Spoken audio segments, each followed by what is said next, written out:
The Grand Resonance Hall of Kether was famous across the stars, not because it was kind, but because it was honest in a cruel way. The hall was carved from living crystal. Tall and cold, shaped to catch every sound and throw it back stronger. Even a small mistake became loud.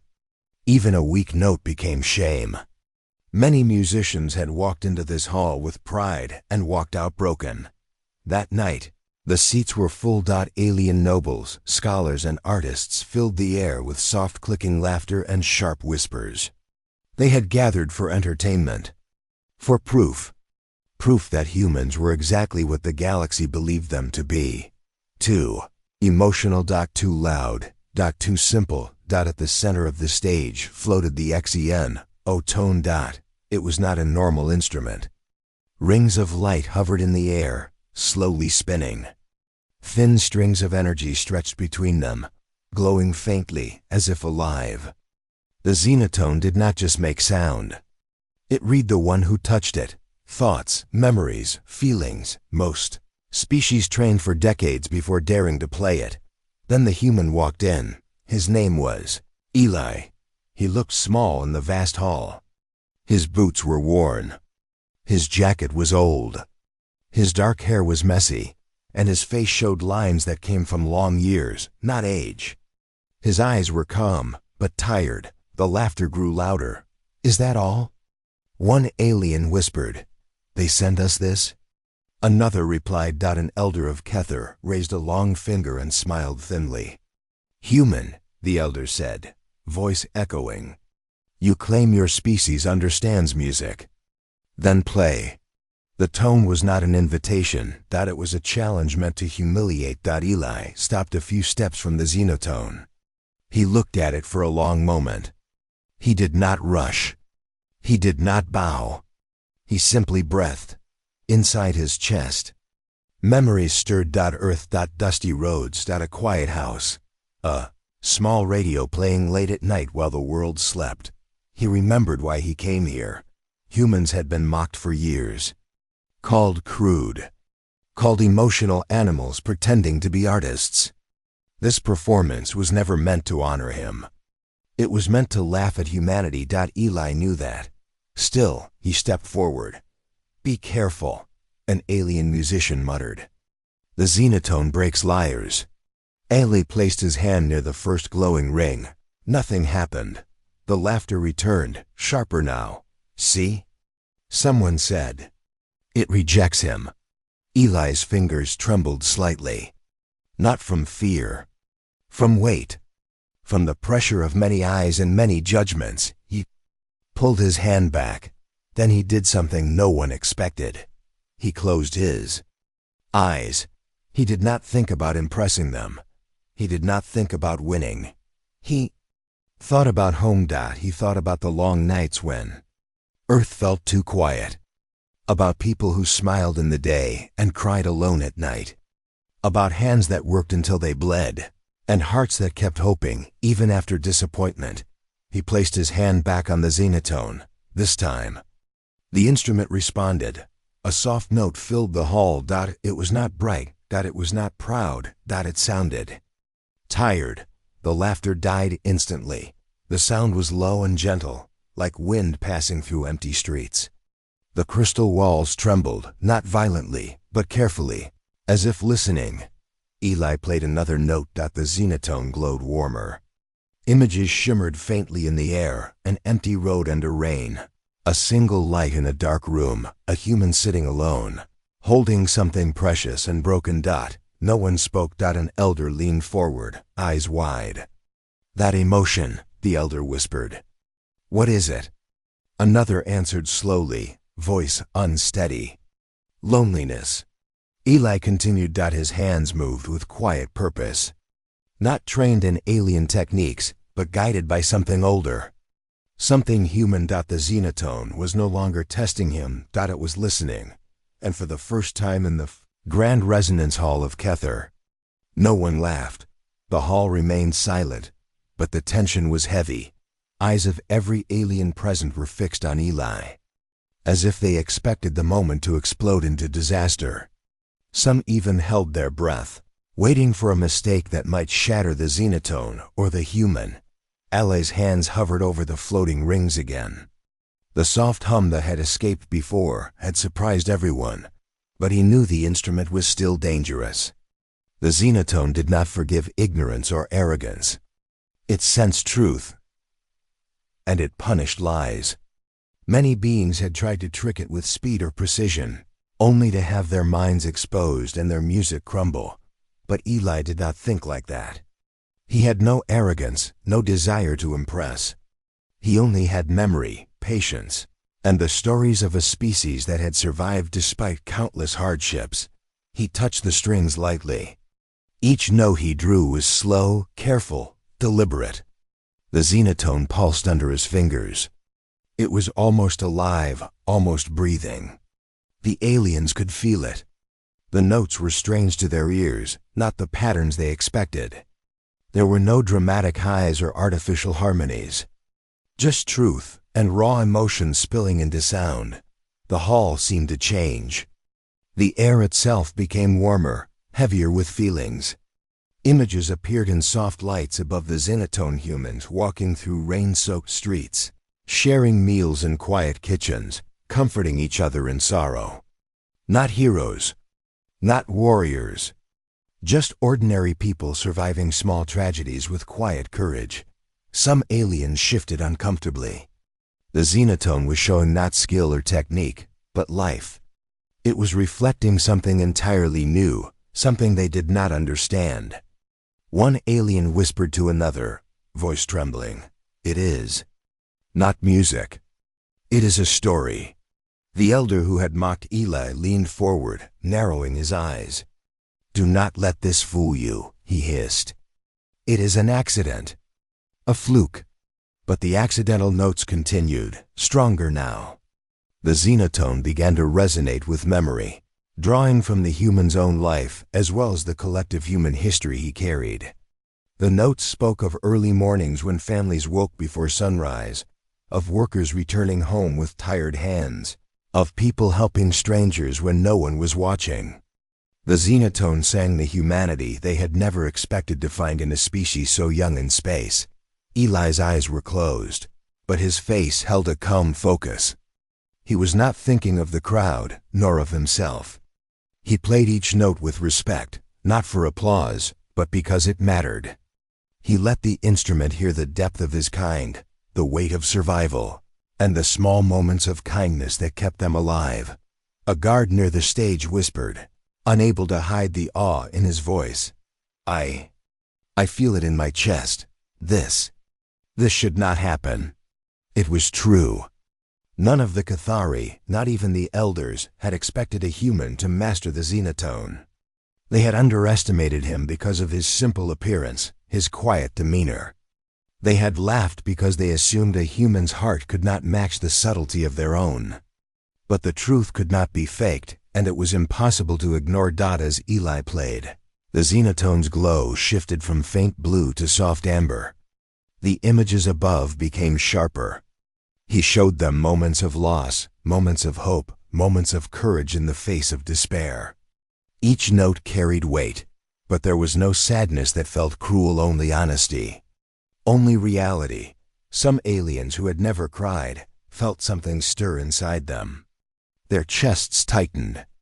Their vision blurred. They had expected a joke, a mistake, maybe noise. Instead, they were hearing humanity, the unpolished, unpretentious truth of a species that endured and loved despite everything. The elder who had mocked him turned away, hiding tears. Another alien stepped back, gripping the arms of her chair, silent and trembling. No one spoke. No one moved. The hall itself seemed to breathe with the music. Eli's fingers moved faster now, but still gentle, drawing stories from memory. The Xenotone responded as if alive, bending light and sound together.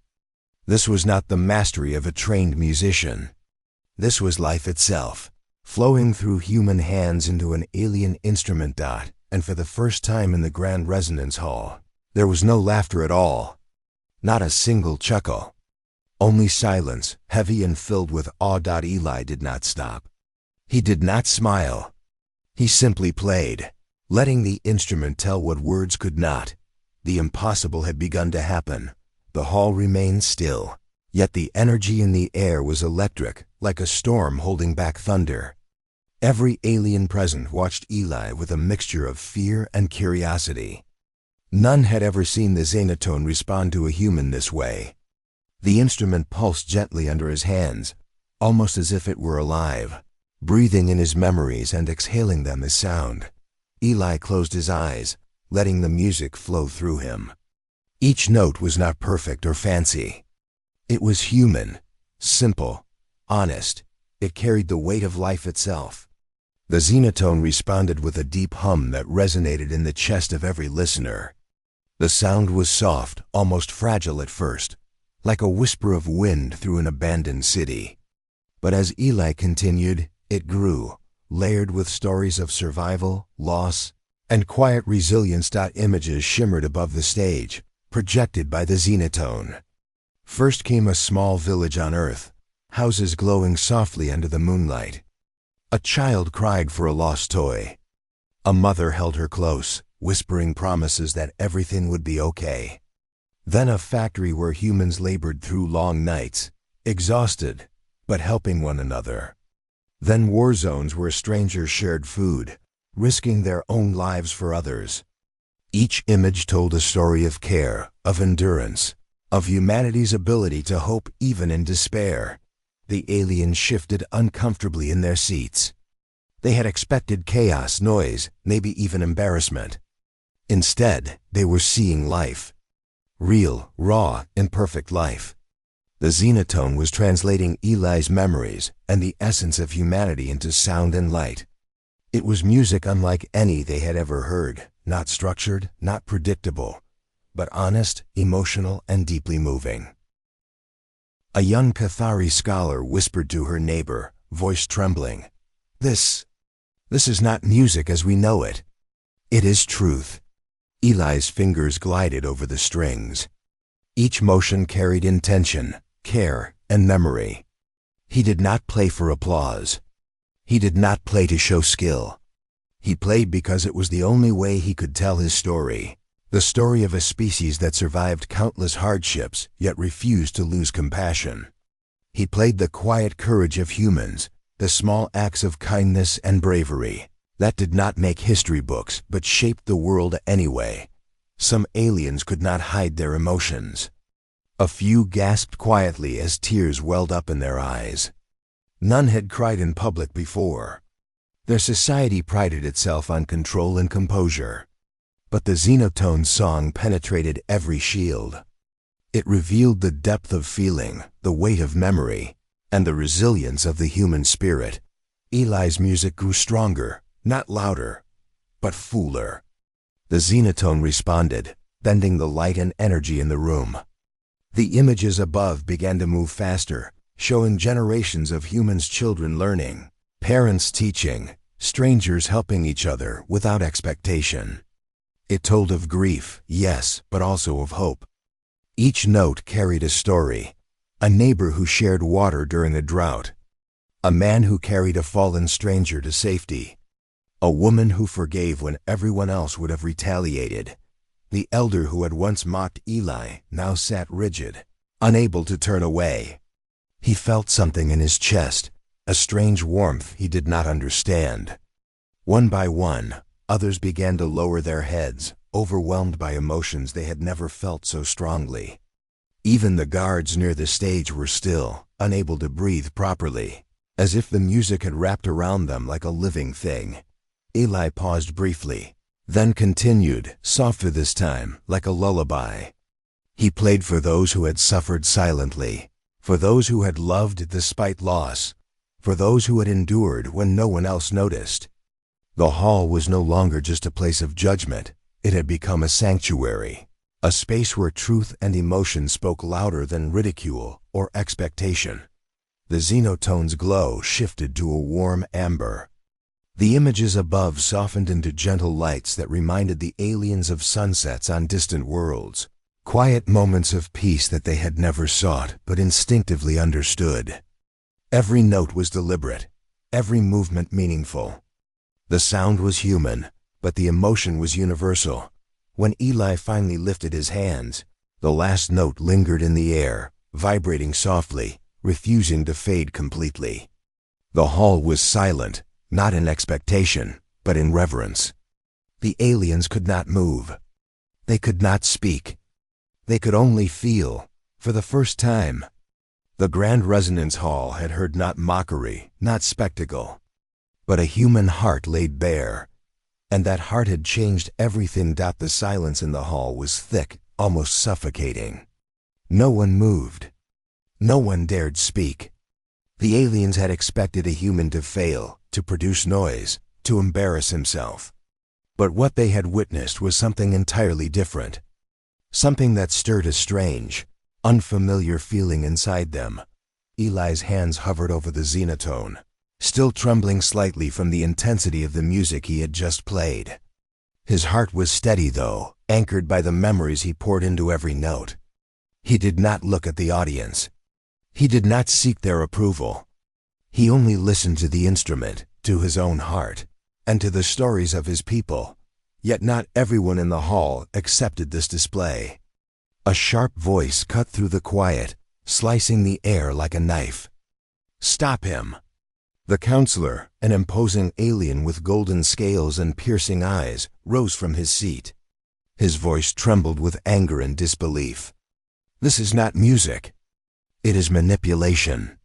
He is abusing the Xenotone, twisting it to create emotion where there should be none." Some of the younger aliens nodded, their faces pale. They had been trained to respect structure, precision, and control. This human was breaking every rule, and yet, the music moved them in ways they could not deny. Eli did not falter. He played on. His hands glided across the glowing strings, producing sounds that were neither loud nor soft, neither fast nor slow, but perfect in their honesty. Each note was a story, a human story, raw and unfiltered.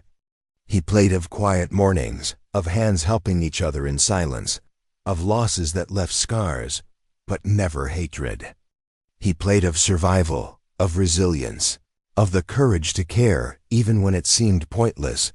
The Xenotone responded as if it understood completely, glowing brighter with every note, bending light and energy into shapes the aliens had never seen.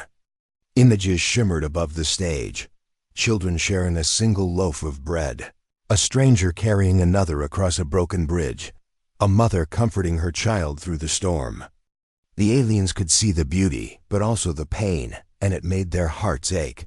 The counselor's voice grew louder. "Guards, remove him. Stop this madness." He slammed a claw on the armrest. But the guards hesitated. They had been trained to follow orders without question, yet their hands shook. Their eyes were wet.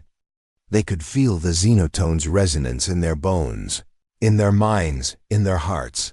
Some of the nobles whispered among themselves, voices trembling. "What is this? Why?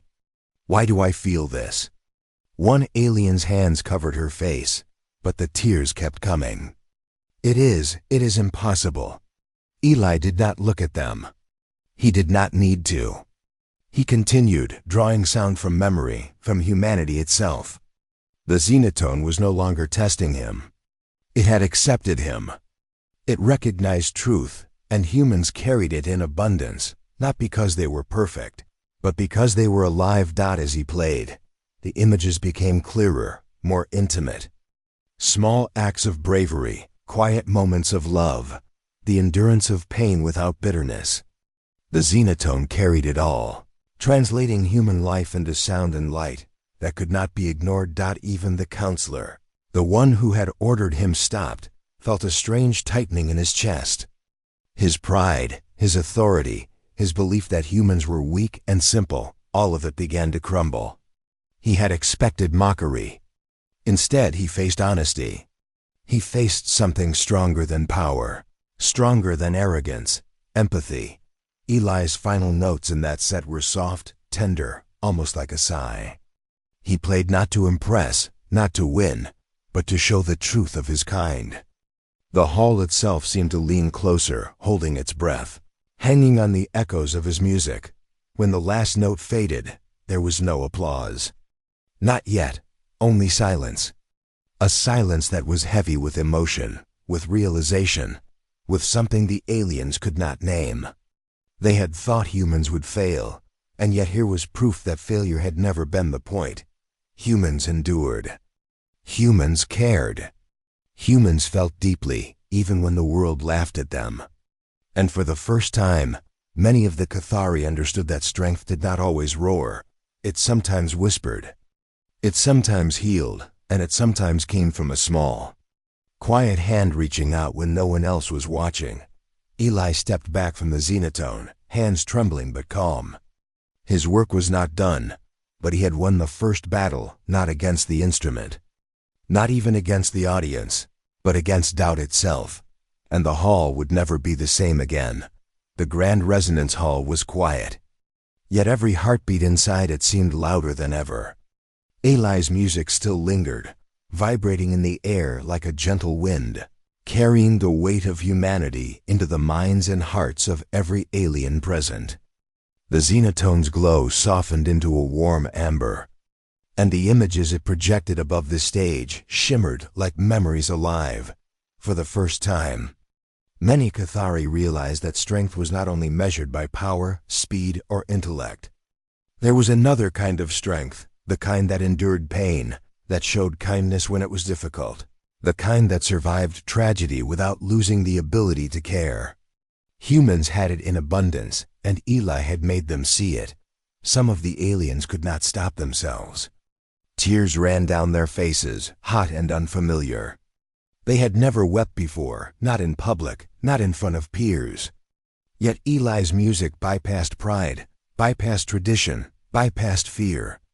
It touched something deep, something almost forgotten in the orderly lives of the Cathari. One young noble, whose family had ruled for centuries, pressed his hands to his face and whispered, I have never felt like this. What is this feeling? An elder, the one who had once mocked Eli, now sat rigid, his golden eyes glistening. He could not speak. His chest felt tight, as if the music had wrapped around him and would not let go. He remembered moments from his own life he had long buried, times he had been alone, times he had ignored someone who needed help, moments of quiet regret. All of it resurfaced in Eli's song. Eli's fingers moved slowly across the Xenotone, drawing notes that were not just sound but emotion. They carried sorrow and hope intertwined, grief and resilience entwined, despair and courage entwined. Every note was a story. A child who had waited for a parent to return, a neighbor who had shared food with a stranger, a person who had helped another in silence, expecting nothing in return. The aliens were not just hearing it, they were feeling it. As though the music had entered their bones, the counselor, still sitting stiffly in his golden armor, tried to rise, to protest, to reclaim control. But his voice failed him. His mind was flooded with feelings he could not command. He had believed himself untouchable, unshakable. Now he understood the human heart carried a force he could not measure or contain. Even the guards, trained to act without hesitation, could not move. Their eyes were wet, their hands trembling. They had expected foolishness and loud failure, but instead, they had witnessed humility, courage, and truth. The Xenotone had revealed the power of a species they had never respected. Eli's playing shifted subtly, softer now, like a lullaby. He played not for praise, not for judgment, not for himself, but for those who had no voice, those who had suffered silently, those who had given and given without recognition. His music was a bridge, connecting human life to alien understanding, teaching the Cathari that empathy could be louder than any roar, stronger than any weapon out above him. The images continued to move, humans helping humans, children laughing after a storm, families rebuilding after disaster, strangers embracing after tragedy. The aliens could see not perfection, but courage, resilience, and love. The music demanded acknowledgement, not through words, but through feeling. When Eli finally lifted his hands, the last note lingered, soft and shimmering, refusing to fade. The hall remained still, every alien frozen, caught between awe and disbelief. They had come expecting to ridicule. They had come expecting entertainment. What they received was a lesson, a revelation, a glimpse of humanity that left them shaken and deeply moved. The elder who had once sneered approached Eli slowly, kneeling before him. "You have shown us a depth we did not believe existed. Your species, your people, carry a light we have never seen before." His voice trembled. "We have laughed at you, yet you have made us feel in ways we cannot forget." Eli nodded quietly, not proud, not triumphant. He only breathed, feeling the Xenotone's resonance fading as he stepped back. The hall was no longer a place of judgment or mockery. It had become a sacred space, marked forever by the sound of a human heart that dared to play honestly. In that moment, every alien understood something profound. Strength was not in power or superiority. It was in endurance, in compassion, in the courage to feel and act, even when it was difficult. Eli had not only played the Xenotone, he had played humanity itself and the galaxy. Even a small part of it would never be the same again. The Grand Resonance Hall was still, filled with a quiet so profound that even the faintest whisper seemed loud. Eli stood near the Xenotone, hands resting lightly on its glowing rings, his chest rising and falling with calm breaths. The aliens were not moving, not speaking. They were absorbing, digesting, and confronting emotions they had never thought possible. For centuries, the Cathari had believed that humans were loud, crude, and simple. They had mocked them in their histories, laughed at their struggles, and dismissed their achievements. But Eli had shown them something different. He had shown that humans carried strength not through dominance, but through endurance. Not through conquest, but through compassion. Not through power, but through vulnerability. An elder approached him, moving slowly, unsteady. The golden light of the Xenotone reflected in his eyes, revealing something raw and human within him: awe, humility, and even shame. "Human," he said quietly, voice thick, "you have shown us a strength we did not expect, a truth we cannot ignore." Eli looked at him, expression calm, almost tired. "I played what we are," he said softly. "Not what you think we should be. Not heroes.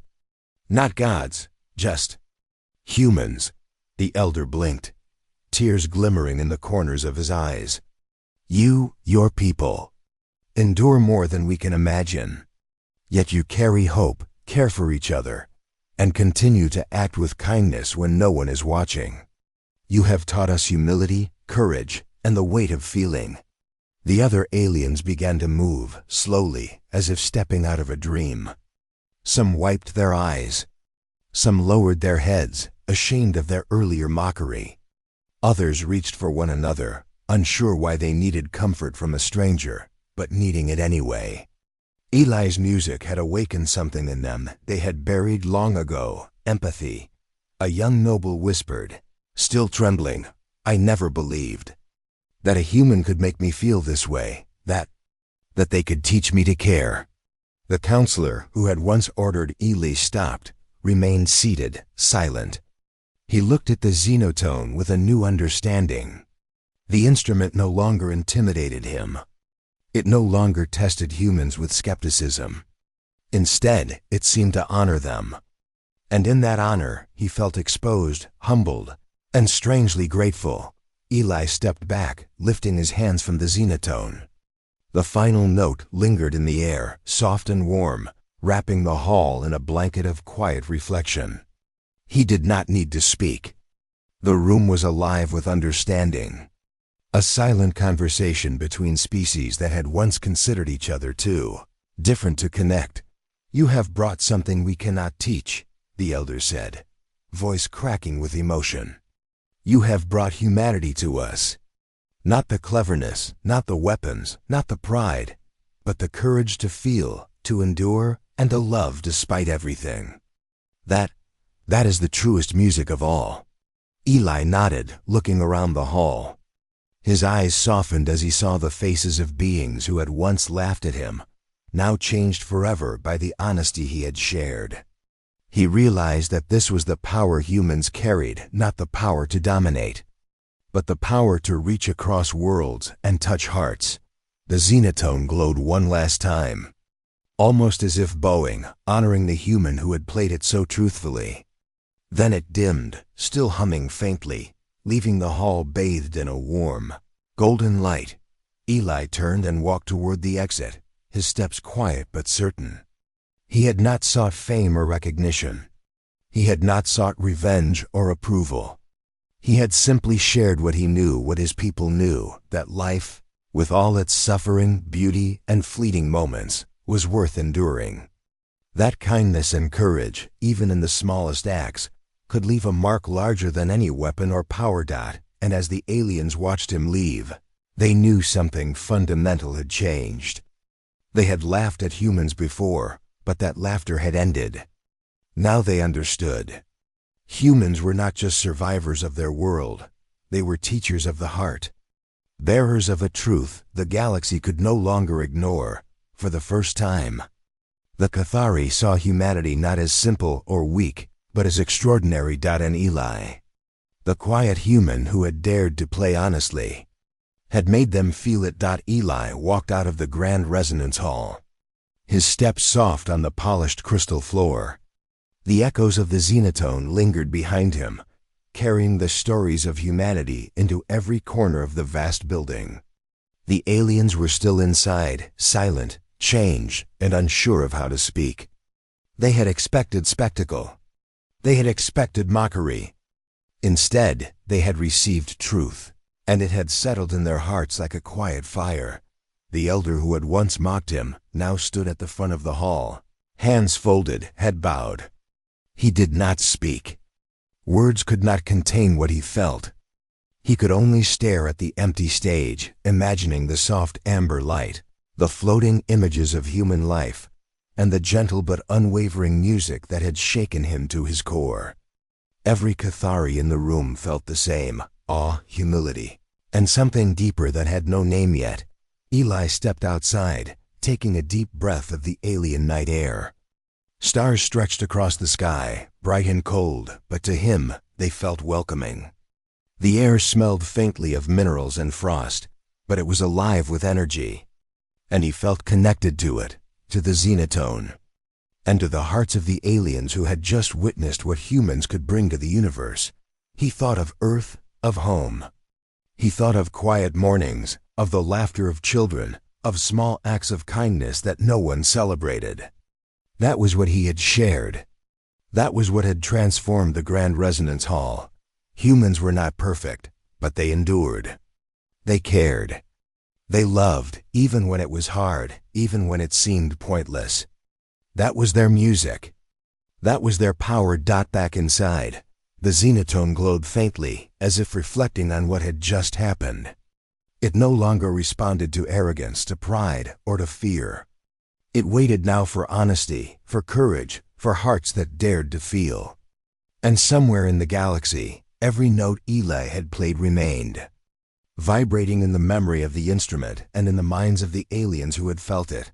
The counselor, once rigid and proud, whispered to no one in particular, "Humans. They carry something we cannot fight, something we cannot measure. They feel, and in feeling, they teach us to feel." His words trembled with awe. Other Cathari nodded, still wiping tears, still stunned by the experience. Eli looked back once at the glowing hall, a faint smile on his face. He did not seek thanks. He did not need recognition. He had done what his people always did. He had endured. He had cared, and he had shown that even a single heart, played honestly, could change minds, hearts, and worlds. From that day on, the Grand Resonance Hall would never be the same. Musicians would attempt to play the Xenotone, But only those willing to open their hearts, to be honest, would draw sound from it. The instrument had been transformed. Humanity's touch had left a mark it would never forget. As Eli stepped into the night, he felt a quiet warmth in his chest. He knew humans would continue their struggles, their small triumphs, their acts of kindness and courage. He knew their lives were ordinary in the vast universe, yet extraordinary in the depth of feeling they carried. And he knew that somewhere far away, aliens had learned something profound. That strength was not in weapons, not in dominance, not in brilliance alone. It was in endurance, in compassion, and in the courage to feel. The stars above Kether shone brighter that night, though not because of the planets or suns.